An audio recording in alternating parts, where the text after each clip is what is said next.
A young girl in simple clothes walks into a luxurious store with nothing but a pouch of coins. What to her is a symbol of sacrifice and hard work, to others becomes a source of mockery. The store manager ridicules her openly, while wealthy shoppers laugh at her poverty. But behind her silence lies a strength no one sees, a fire waiting to ignite.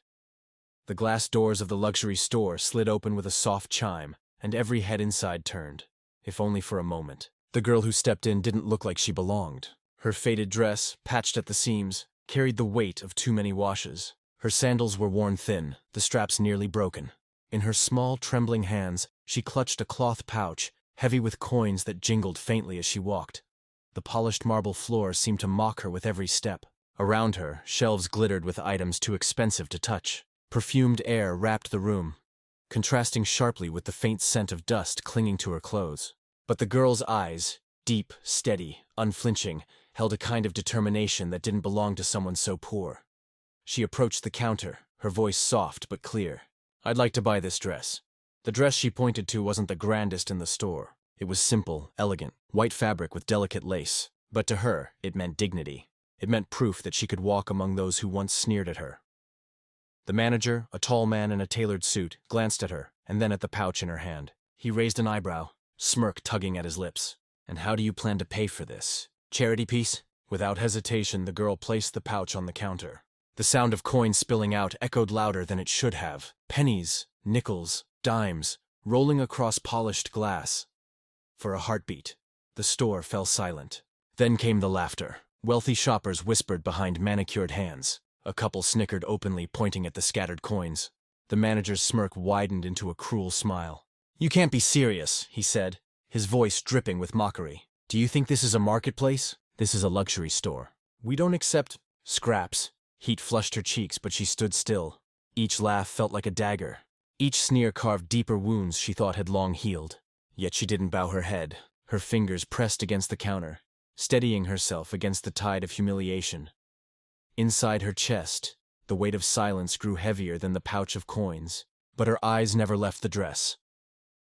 The manager leaned closer, his voice sharp enough for all to hear. "Why don't you take your little bag of change and leave before you embarrass yourself further?" Her lips parted as if to speak, but she stopped. Not yet, not here. Instead, she slowly gathered the coins one by one, her movements calm, deliberate. The laughter echoed louder now, filling every corner of the store.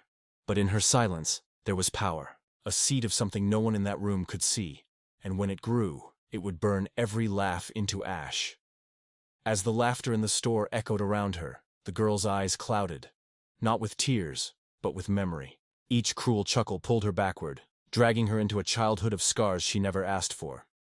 She was 7 again, standing barefoot outside a classroom, her small hands gripping a worn-out notebook. The other children stared, their uniforms crisp, their shoes polished. She had none of it. "Sit in the back," the teacher had said, voice cold. "Don't distract the others."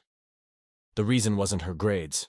She was brilliant, hungry for knowledge. The reason was her skin, her clothes, her accent, all the marks of poverty and race that made her less. Later, at the marketplace, she remembered her mother holding her hand tightly, walking past stalls they could never afford. A vendor had sneered when her mother tried to pay with coins. "Come back when you have real money," he barked. Her mother's lips trembled, but she never bowed her head. Instead, she squeezed her daughter's hand and whispered, "Remember this, child. Dignity is richer than gold. Let no one steal it from you." Those words had burned into her heart. They became her shield in every cruel encounter that followed. When she was refused service at a restaurant, when classmates whispered slurs behind her back, when she was told she would never belong. Now, standing in the luxury store, those echoes converged. The manager's smirk was the same as the vendor's. The laughter of the wealthy customers was no different than the mocking giggles of children in her class. Time folded in on itself, and every wound bled anew. But this time, something shifted. She was no longer the barefoot girl at the school gate, no longer the silent child gripping her mother's hand. Years of humiliation had not broken her. They had forged her into steel. Her fingers brushed the cloth pouch of coins once more. The weight no longer felt small or pitiful. It felt like proof. Proof of the journey, of the battles, of every drop of sweat and every scar carried in silence. Her chest rose slowly. Her silence was no longer surrender. It was thunder waiting for the right moment to strike. And as the manager turned away, Laughing with the customers, the storm inside her began to rise. The manager's voice carried across the store, loud enough for every shopper to hear. "Imagine trying to buy a dress with pennies," he scoffed, sweeping the scattered coins into a pile with the back of his hand. "This isn't a charity. People like you don't belong here." Laughter followed like a cruel echo. Customers leaned against glass counters, whispering, their eyes gleaming with superiority. For them, this was entertainment. A poor girl's humiliation laid bare in a palace of wealth. But the girl stood still, her hands folded in front of her. Her silence made them uneasy, though they didn't understand why. Then, without raising her voice, she spoke. "You're right," she said softly. But her words cut sharper than glass. "I don't belong here." The room stilled, as if sensing something beneath her calm tone. She reached into her small bag and pulled out a folded envelope, its edges worn, but its contents pristine. With deliberate care, she slid a set of documents across the counter. The manager glanced at them, ready to dismiss, until his eyes froze. The papers bore the official seal of the property board. At the top, in bold letters, was her name. Below it, majority shareholder, Grandview Mall. Gasps broke out among the shoppers. The laughter that once filled the air died into stunned silence. The manager's smirk faltered, his throat tightening as the truth sank in. The girl's eyes, steady and unyielding, locked onto his. "You mocked me for these coins," she said, her fingers brushing the small pouch. "But they represent every step of my journey. Every insult, every rejection, every hour I worked when the world said I was nothing. These coins built me into the woman who now owns the ground you're standing on." The manager stumbled back, color draining from his face. He tried to speak, but his voice cracked under the weight of the revelation. Customers shifted uncomfortably, their eyes no longer filled with laughter, but with shame.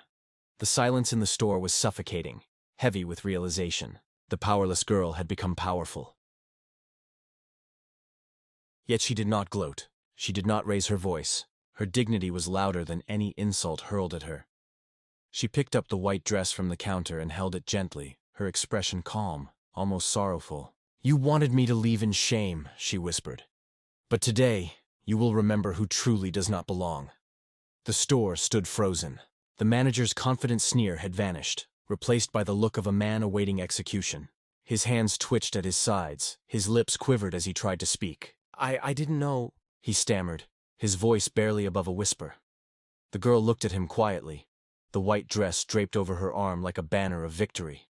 Every eye in the store was locked on her, waiting for the moment they thought inevitable. Revenge.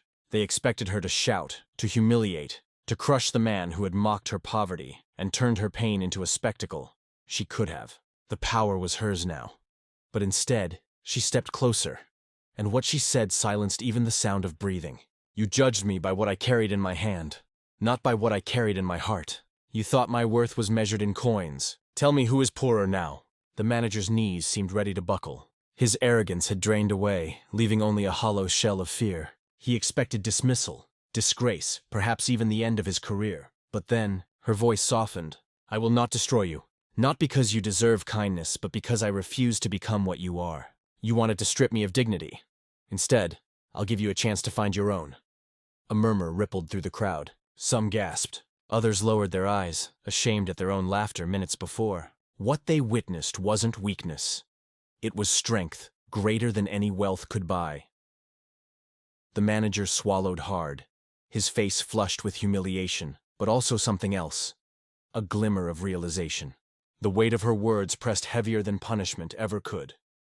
The girl placed the pouch of coins gently on the counter. "Keep them," she said softly, "not as payment. As a reminder of the day you mocked a girl who carried the weight of her world in coins, and discovered she carried more than you ever will."